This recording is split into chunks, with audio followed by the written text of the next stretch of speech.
Right, well, Manchester United had a really busy summer last time around, looking to have another one this summer, I think. Let's go live to our reporter Daniel Khan, who's got the very latest on all things Manchester United for us. Dan, nice to see you as always. What would you say is Manchester United's main priority this summer? Yeah, good evening, Pete. I don't think it's any secret, something we've been speaking about since last summer. Their priority for the summer transfer window is the midfield. Now, you look at Manchester United over the last 7, 8, 9, 10 years, they really have lacked a midfield partnership. You know, you look at Scott McTominay and Fred was one under Ole Gunnar Solskjaer. You think since then it's been a combination of likes of Casemiro, Kobbie Mainoo, Manuel Ugarte, Bruno Fernandes playing deeper the first half of the season. But I think this summer they need to reconstruct that midfield, especially as they look likely to return to Champions League football under this resurgence with Michael Carrick at the helm.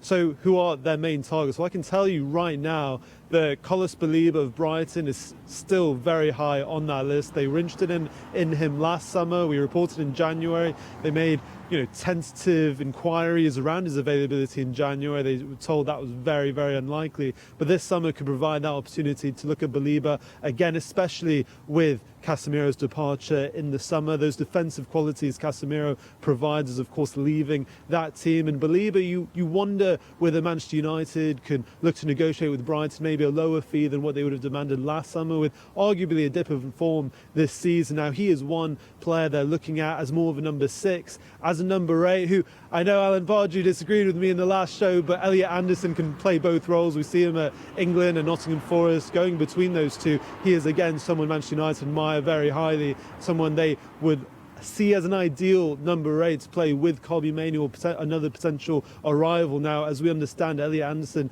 not really looking to talk about his future or look forward too much just yet. He's in the middle of a relegation fight with Nottingham Forest. He also has a World Cup to look forward to, as he's really cemented a starting 11 place under Thomas Tuchel as well. So that one is maybe one to look at further in the summer transfer window. But we have to talk about Sandro Tonali as well. He is high on Manchester United's list, as I understand it. Whether a move is something they explore in the summer, we will wait and see. As Alan Pardew was saying just a bit earlier, all of these clubs have lists and they'll be going down to see what options are viable. What I would say, just to end on talking about these midfielders, is I think what you notice is all of these players are in the Premier League, and I think we saw last summer Manchester United's strategy change slightly, aiming for established Premier League players. We've seen that be successful with Bryan Mbeumo and Matheus Cunha. I think they'll look to continue that in the summer as well. All right, yeah. Well, if they've got a spare £3 billion for Sandro Tonali, then they can have a go. But look, what else are they looking to strengthen? Down the left-hand side, do you think wing maybe?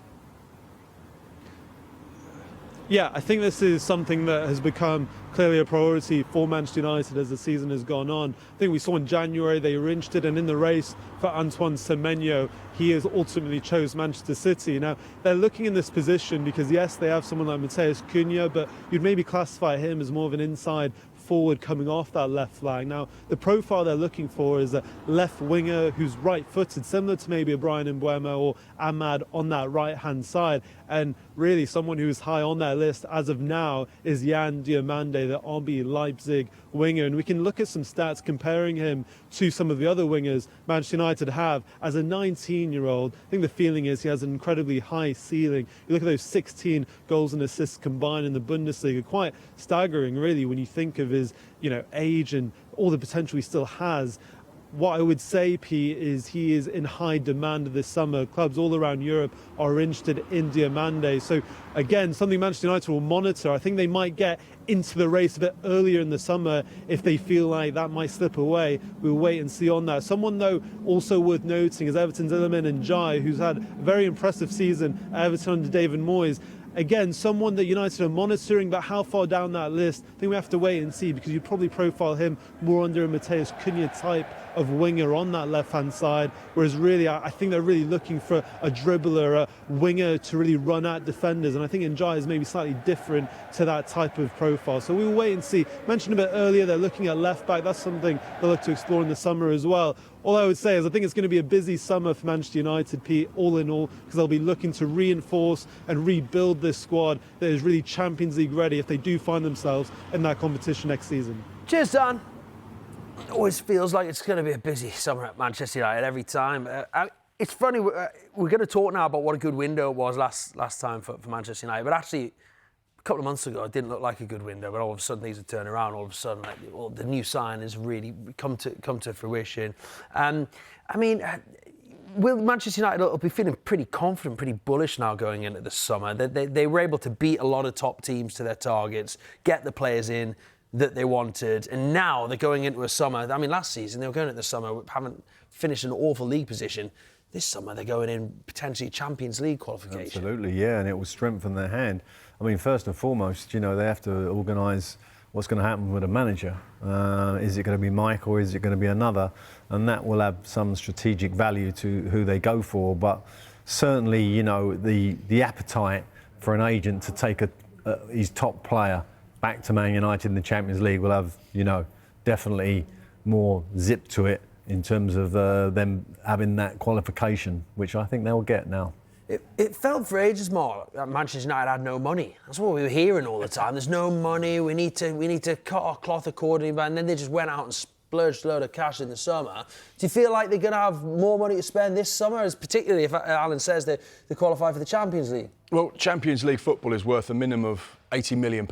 So those teams that are all searching to get into the top five, Aston Villa, Chelsea, Liverpool, Manchester United, that'll make a huge difference to what they can do financially in the summer, and also the attraction of Champions League football, because there will be a number of players in Europe that will say, well, I'm interested in a team in the Premier League, but they have to have Champions League football. That's something that's an absolute must for me. That's non-negotiable. I need to be playing at the top tier of European football, and that's where I'm going to be looking at. So the fact that they can offer that, not only will it help them financially, but also it will be that attraction. I think when you look at Manchester United's business, it was just really effective. 2 Premier League proven players, Mbeumo and Cunha, and then Benjamin Sesko, one of the most highly rated strikers from Europe, have come into the football club. But like you said there, Pete, and this is what is something that I think is really important when you're talking about transfers, is, maybe 3 months ago people would have said, well, have those players had the impact that Manchester United would have hoped for? The answer may have been no. Whereas now you're saying,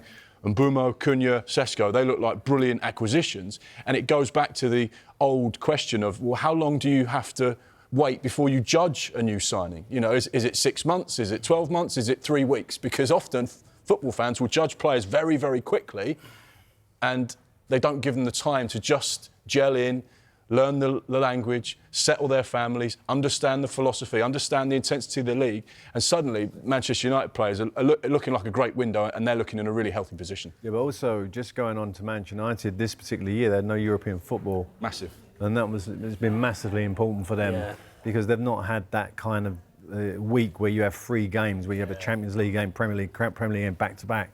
And that is and they haven't got a squad deep enough to have coped with that. So going into the Champions League, which they look like they're going to make, they have to strengthen anyway. That's 20 games of a difference. What will Man United? Man United will play, 40 games this season, because they went out of the Cups early. Yeah. Newcastle this season have played 51. They'll have played 58 to come the end. 18 games difference, and you're right. And look what's happened to this. Yeah. And it's exactly the same out with you, Al. Yeah. When you were at Newcastle, you finished 5th, qualified the Europa League as it was then, only 4 places to the Champions League, the Europa League, and the following season was tough. And I remember speaking to you and your coaching staff and the players, all on your knees, weren't you, by the end of it? You didn't have the squad to cope with it. No, we just didn't. We just didn't have the numbers. And, I put out teams in FA Cup 3rd round and some Premier League games, which really wasn't good enough to represent Newcastle any year. But we was really down to the bones, Fortunately for Eddie, he's got a bit more cover with an extra finance there. But again, this year he's had the impact of it that Man United haven't. But, those big names that you're talking about earlier, and Ndiaye and people like that, you can imagine Man United wanting people like that in, and they're going to increase their numbers. And Newcastle will be worried about seeing Tonali's name, Keith. Me and Keith speak a lot in the summer transfers.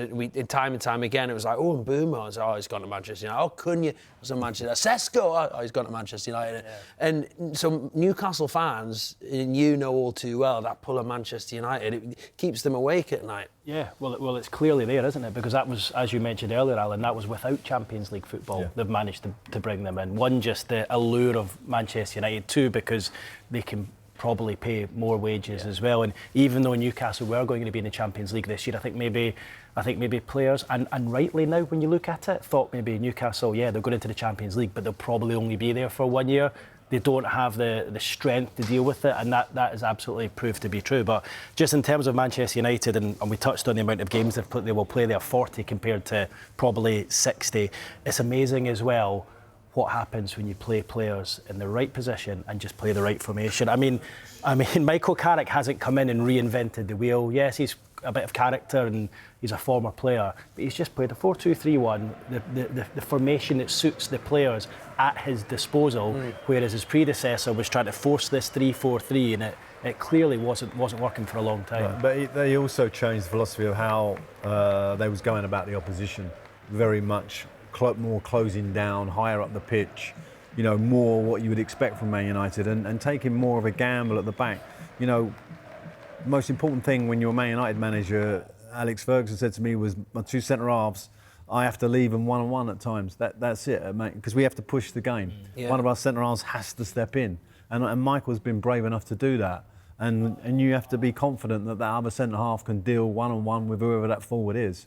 And therefore, that change of philosophy and that shape has made a massive improvement to them. So, Mark, do they have to just sort the manager thing out first before they can even think about who they're going to sign? They've got to get Carrick secured or make some kind of decision, some announcement about what they're thinking? Well, any transfer window, one of the key voices when it comes to signing new players is the head coach, is the manager, because they will have a huge influence on the type of profile of player that the club signs. Now, the club will have a sporting director, they'll have an ownership model, they'll have people at the top table that will all be making decisions about the direction of the club, and the head coaches to implement that.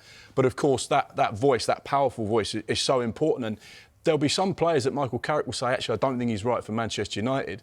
And another manager will come in and say, he's absolutely right for Manchester United. So to answer your question, Pete, it's crucial.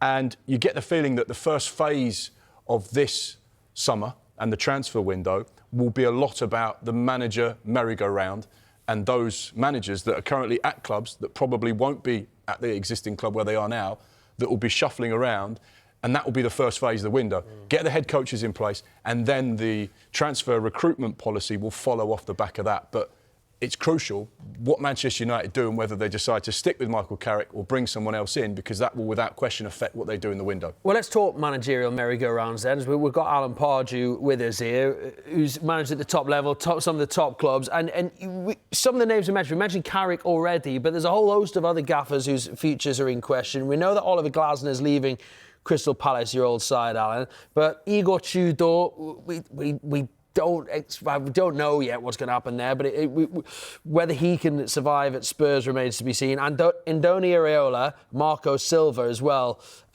potentially leaving Fulham and Bournemouth, respectively. It could be a lot of change as far as a managerial point of view is concerned. I don't think there will be change. Yeah. Yeah, for sure, because I think this is probably the biggest opening I've seen on a managerial front for a long, long while. When you look at Man United, okay, regardless if Michael gets the job, that situation is open.